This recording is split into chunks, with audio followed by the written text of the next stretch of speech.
નમસ્તે મિત્રો, તમારા જીવનની વાર્તા કોણ લખી રહ્યું છે? રિયા એક 28 વર્ષની યુવતી હતી જે મુંબઈના ગોરેગાંવ વિસ્તારમાં ભાડાના ફ્લેટમાં રહેતી હતી. તે એક માર્કેટિંગ કંપનીમાં એક કન્ટેન્ટ રાઇટર તરીકે જોબ કરતી હતી, પણ તેના હૃદયના કોઈ એક ખૂણામાં એક સ્વપ્ન છુપાયું હતું, જેમાં તે પોતાને એક લેખક તરીકે જોવા માંગતી હતી. તેનું ડ્રીમ હતું કે તે એક પુસ્તક લખી પ્રકાશિત કરે જે અન્ય લોકોના જીવનમાં સારા પરિવર્તનનું બેઝ બને. પણ છેલ્લા ઘણા સમયથી તેણે એક પણ નાની વાર્તા કે કોઈ પેરા પણ લખ્યો ન હતો. જ્યારે જ્યારે તે લેપટોપ ખોલી કંઈક લખવા બેસતી તો તેની નજર સ્ક્રીન પર સ્થિર થઈ જતી, હાથ કાંપવા લાગતા અને મન શૂન્ય થઈ જતું કે જોર જોરથી હૃદય ધબકવા લાગતું, અને અંતે તે કંઈ લખી ના શકતી. તેના મનમાં સવાલ ઉઠતો કે તે શું માને છે, તે કોણ છે? દુનિયામાં કેટલાય લેખકો છે જે તેના કરતાં વધુ સારું લખાણ લખે છે.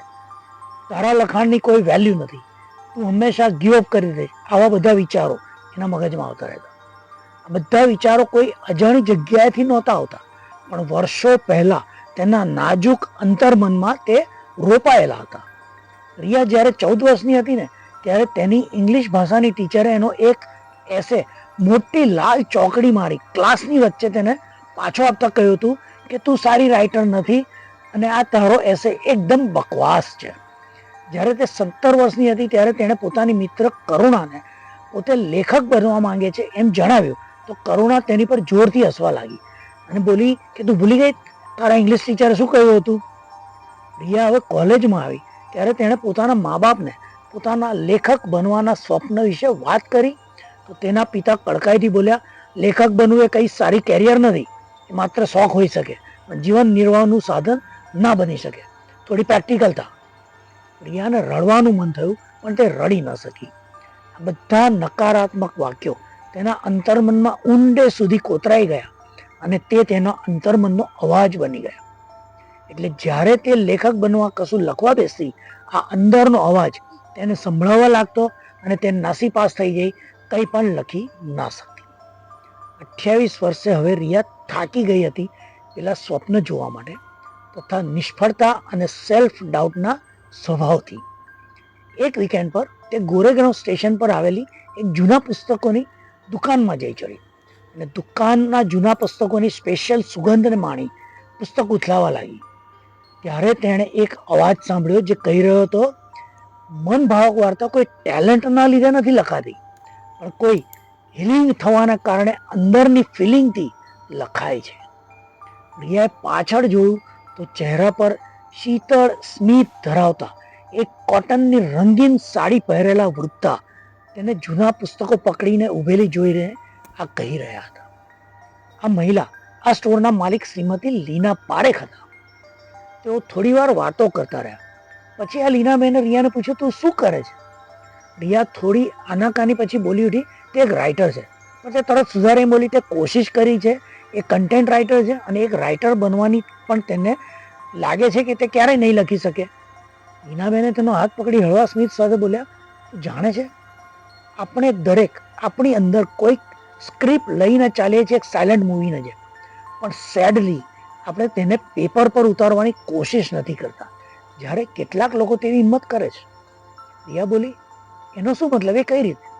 લીના બોલ્યા, કાલે તું ફરી અહીં આવજે, હું તને કંઈક બતાવીશ. રિયા કુતૂહલવશ બીજે દિવસે સાંજે ફરી પેલા બુક સ્ટોરમાં ગઈ અને લીનાબેનને કહ્યું, જુઓ હું આવી ગઈ, કહો તમે શું કહેતા હતા, શું બતાવવાના હતા? લીનાબેન તેને અંદરના એક રેક પાસે લઈ ગયા અને એક જૂની નોટબુક કાઢી તેના હાથમાં આપતા બોલ્યા, આ મારી જૂની નોટબુક છે, તે તને વંચાવવા માંગતી હતી. રિયાએ નોટબુક હાથમાં લઈ ખોલી તો બધા પેજ પર કંઈક લખાણ હતું. રિયાએ પહેલું પાનું વાંચવાનું ચાલુ કર્યું. તે પાનામાં ઉપર જૂની કોઈ તારીખ લખી હતી અને નીચે લખાણમાં કેટલાક નકારાત્મક વાક્યો લખ્યા હતા, જેમ કે તું સાવ બુદ્ધુ છે, તું કોઈ કામ ઢંગથી કરી જ નથી શકતી, તું એક નિષ્ફળ વ્યક્તિ છે, તારી સ્ટોરીમાં કોઈને ઇન્ટરેસ્ટ નથી, વગેરે વગેરે.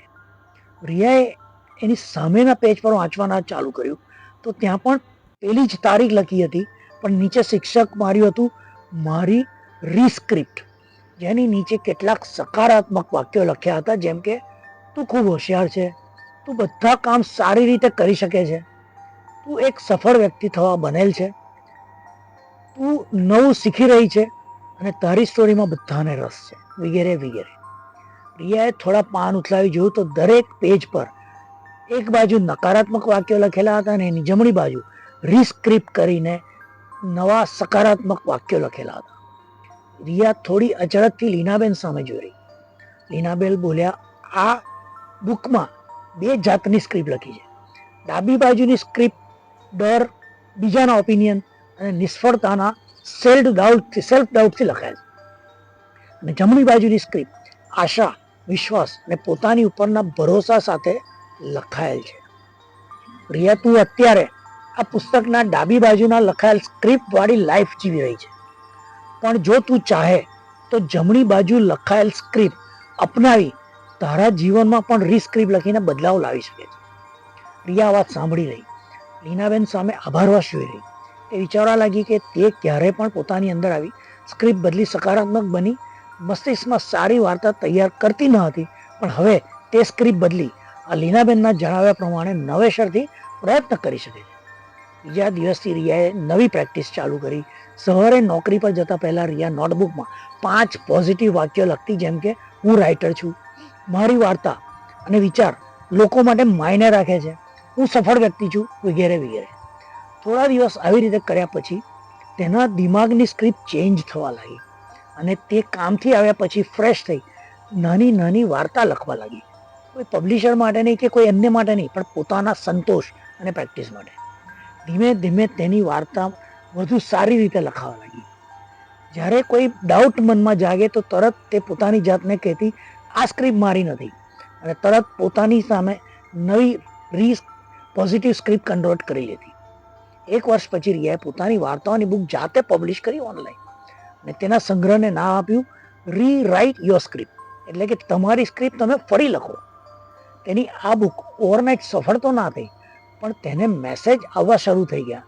કોઈ મેસેજ કોઈ વિદ્યાર્થીઓનો હતો, તો કોઈ ઘરેલી મહિલાઓ મોકલતા, તો કોઈક નાના વેપારીઓ દ્વારા મોકલાયેલા, કે કોઈ મેસેજ એવી વ્યક્તિના હતા જેમણે પોતાના સ્વપ્નને ભૂલી જવાનું શીખી લીધું હતું.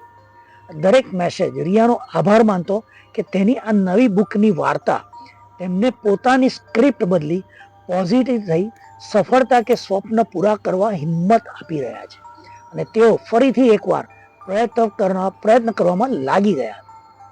રિયાને આવા મેસેજ મળતા ખૂબ આનંદ થયો, અને એક દિવસ તે ફરી પેલી જૂની બુકના સ્ટોર પર ગઈ. લીનાબેનને ભેટી પડી.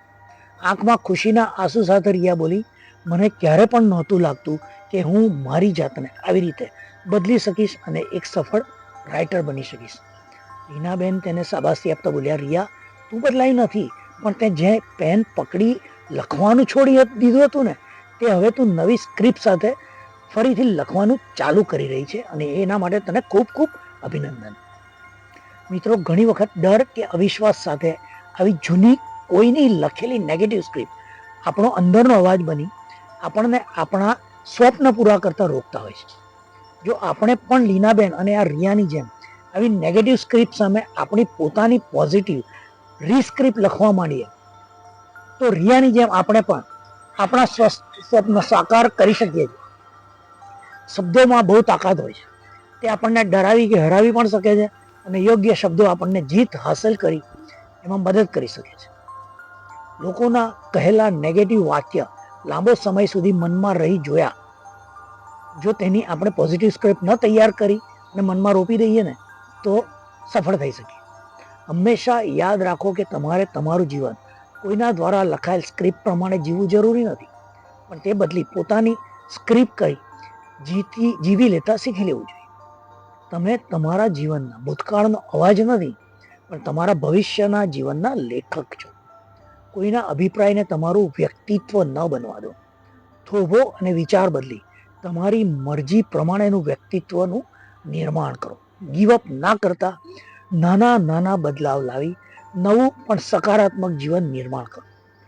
જેવી તમે અંદરની સ્ક્રિપ્ટ ચેન્જ કરી કે તમે તમારા જીવનમાં પણ તેવો બદલાવ લાવી શકશો. પેન તમારા હાથમાં જ છે, અને જીવનનું ચેપ્ટર નવું તમે નવી સફળતા સાથે નિર્માણ કરી શકો છો. બસ શરૂઆત કરવાની દે. શું તમારા જીવનની સ્ક્રિપ્ટ રિયાના જીવનની સ્ક્રિપ્ટ સાથે મેચ થાય છે? તમારી સ્ક્રિપ્ટ ચેન્જ કરી કે નહીં?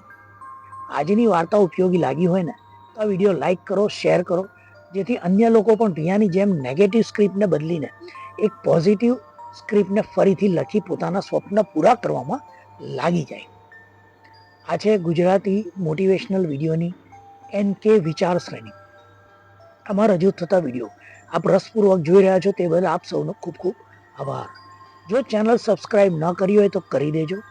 આવતા અઠવાડિયે હું નિલેશ ખીમસરિયા એક નવી મોટિવેશનલ વાર્તા લઈ આપની સમક્ષ ફરીથી હાજર થઈશ. આવજો.